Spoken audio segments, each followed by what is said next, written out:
Questions to ask throughout a campaign with the confidence rising. I told WDF don't switch, good times are coming on even deep diving. Fan cams, reactions, watch alongs to the pride of London thriving. The Eagles of South they flying. Keep your eyes on us, we ain't hiding.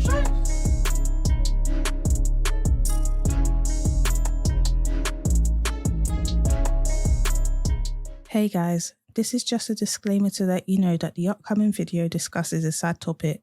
This is essentially a trigger warning for those that may have been affected by the loss of someone due to a critical health condition or will find the following topic uncomfortable.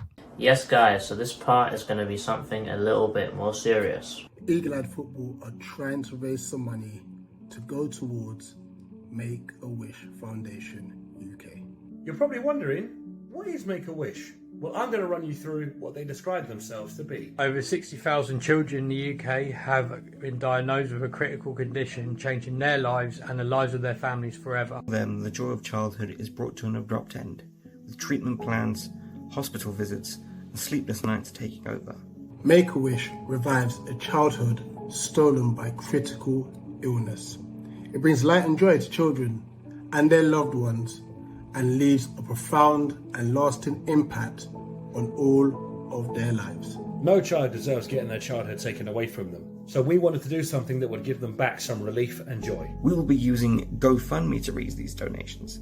There is the option for the donation to go directly to the charity, so we will be doing that. We will not be taking any profit from this in any way. We are trying to raise £500 by the 30th of December, and £150 of that will be donated by our group. Whether we make it to £500 or we go above it, it's great to know that we've helped a good cause.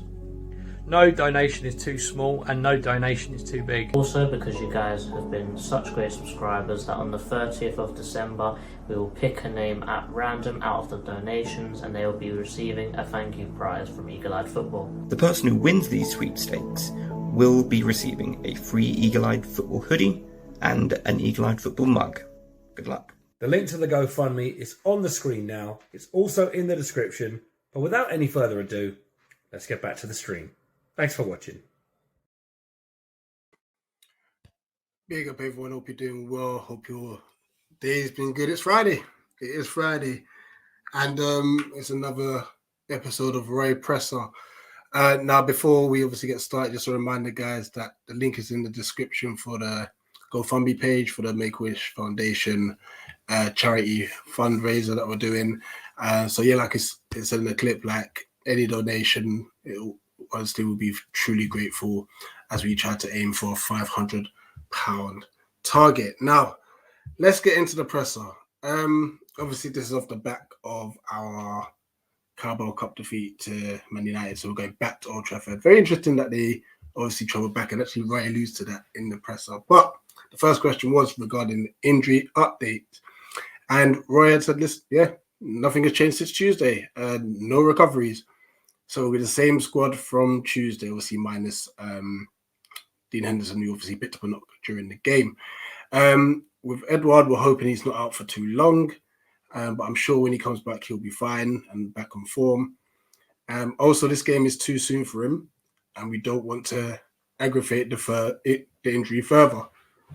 You know, obviously, we had a setback with Michael Elise, so we definitely wouldn't want a repeat of that with Odson as well. He was then asked about Henderson's injury, and it's not looking good. It is not looking good. The first scan wasn't positive, and it's not good news. The second scan will be soon, and hopefully it will bring better news. Now, yeah. It's just a shame, obviously. Lots of views on this, obviously. Look, we know how good a keeper Henderson is. Not that Forest pulled the plug on, you know, signing him because of his leg injuries. We took the hit. We paid 15+ million pounds. Obviously, I believe it's 20 for the add-ons. And unfortunately, he gets injured in his debut, man. Unfortunately, gets injured on his debut. So Roy was then asked about how do you reflect on Tuesday night? And Roy said, listen, he tries not to reflect on it too much. United dominated, and we will play a different team than we did on Tuesday. So obviously referring to the fact that we, not only us playing a different team, but they will have a different team too. So we look forward to the opportunity this Saturday to play at such a great arena. Next question: what has the focus been on since Tuesday? And Roy said, we've been able to do very little because it was impossible to get back from Manchester other than car. We've only had Thursday and Friday, but I'm more than satisfied that the players have the same attitude towards the game as I and the coaching staff have. Now, yeah, I mean, I would have thought they would have just stayed in Manchester the whole week, but they had returned, and Roy had mentioned they got back to London like 4 a.m. You know, so they pretty much writ off Wednesday, which I would have assumed would have been a rest day anyway. So they really only had, like I said, Thursday and Friday to work with the players for tomorrow's game.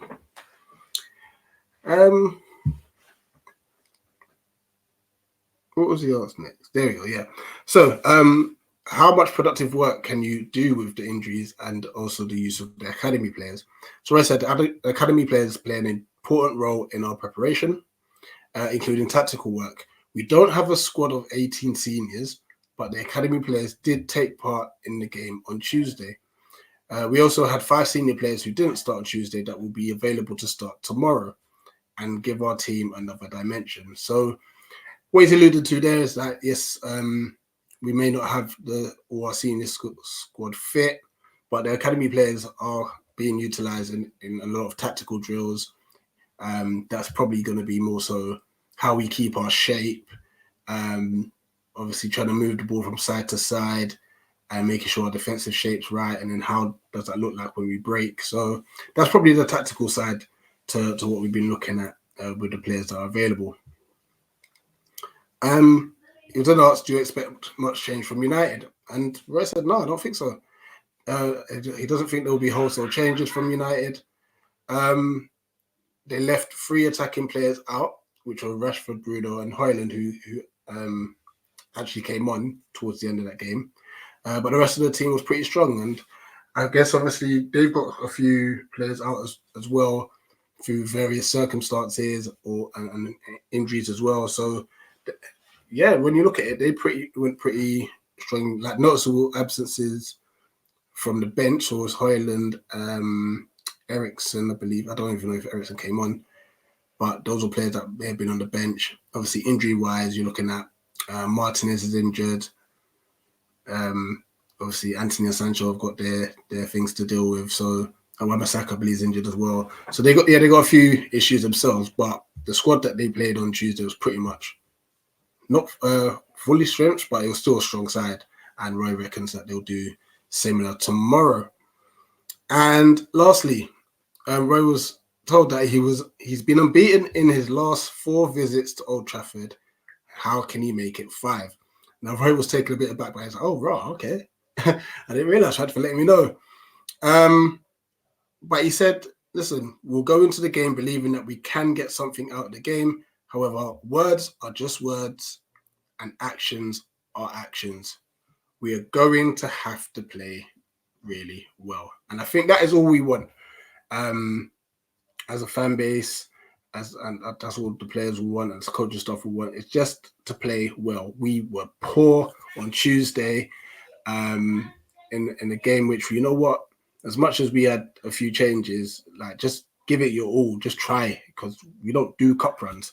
You know, but I guess obviously the league seems to be the priority. So hopefully we have a much, much better performance tomorrow. And that's it for this week's presser, guys. As always, please like the stream, leave a comment in the comment section about your thoughts about what Roy has said.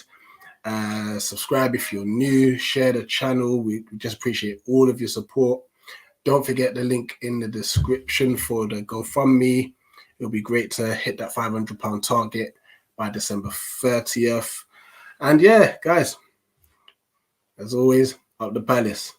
Yeet.